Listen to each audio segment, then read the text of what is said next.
Gandang araw! Itong herbal medicine talaga ang hindi mawawala sa bahay namin dahil umiinom talaga kami nito. Mapabata man o matanda umiinom nito. Sa katunayan, mas naniniwala pa nga ako sa magandang epekto nito kaysa sa mga vitamins na mabibili sa online. Madami ba namang benefits sa katawan, bakit hindi iinom? Sa katunayan nga, ang pinsan ko ay nabinat at nagkasakit. Plus, nagkaroon rin siya ng ulcer. Pabalik-balik siya sa ospital pero hindi naman gumagaling. Pero simula nang uminom siya nitong sibukaw, doon siya gumaling, bumalik ang gana niya sa pagkain hanggang sa bumalik ang sigla ng katawan niya.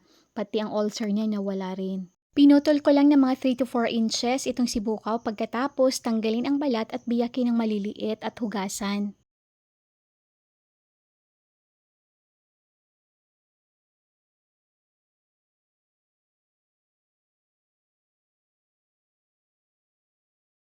Pagkatapos hugasan, ilagay ito sa kaldero at lagyan ng 5 tasang tubig at pakuluan hanggang sa magiging kulay pula na ang kanyang sabaw.